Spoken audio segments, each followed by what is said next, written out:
অঙ্ক হচ্ছে মৌলিক সংখ্যার ঘাতের গুণফল আকারে প্রকাশ।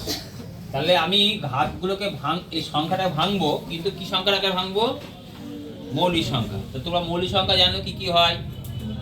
কত কত হয়? 2, 3, 5, 7, 11, 13, 17 এগুলো দিয়ে ভাঙবো। কখনোই 4, 6, 8, 9 দিয়ে ভাঙবো না। তাহলে এটা 81 কয় ভাগ করা যায়? 3 দিয়ে। 3, 27, 81, 3, 9, 27, 3 3 9। তাহলে 81 সমান কত লিখবো? কটা 3? চারটে 3। মানে কত লিখবো? 3 টু দি পাওয়ার 4। তাহলে এখানে 3টাকে কি বলা হয়? নিধান। আর 4টাকে ঘাত সূচক বা পাওয়ার বা সূচক বা ঘাত। তাহলে 144 কত ভাঙা যাবে? 2 দিয়ে। 2 দিয়ে ভাঙলে কত হয়? 72। 72। আবার 2 দিয়ে ভাঙো 36। 36। আবার 18। আবার 9। আবার 3। 3 3 9। তাহলে 144 সমান কটা 2?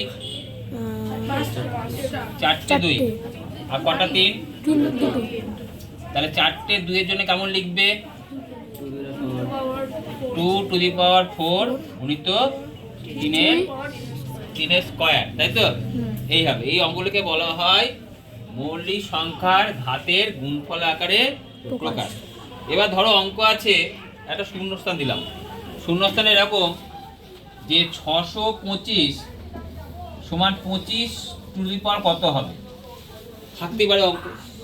তাহলে সেক্ষেত্রে কিন্তু আমার 625কে কত ভাঙতে হবে? 25 দিয়েই ভাঙতে হবে। কারণ আমাকে উত্তর জানতে চেয়েছে 625কে মৌলিক সংখ্যার ঘাতের গুণফল আকারে প্রকাশ করতে বলেনি। 625 সমান 25 টু দি পাওয়ার কত হবে? তাহলে সেক্ষেত্রে 625 কত ভাঙবে? 25 দিয়ে। 25 দিয়ে ভাঙবে। তাহলে 25 25 কত হয়? 625 মানে কটা 25 এর গুণফল? দুটো। তাহলে 25 এর কত হয় মাথায়? স্কয়ার। বুঝতে পারলে?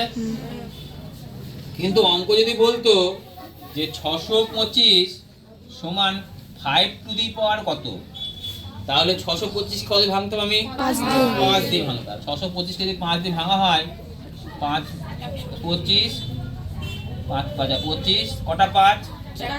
তাহলে 5 টু দি পাওয়ার কত হবে? বুঝতে পারলে? ক্লিয়ার হয়েছে? সহজ অঙ্ক তো, নিজে করবে।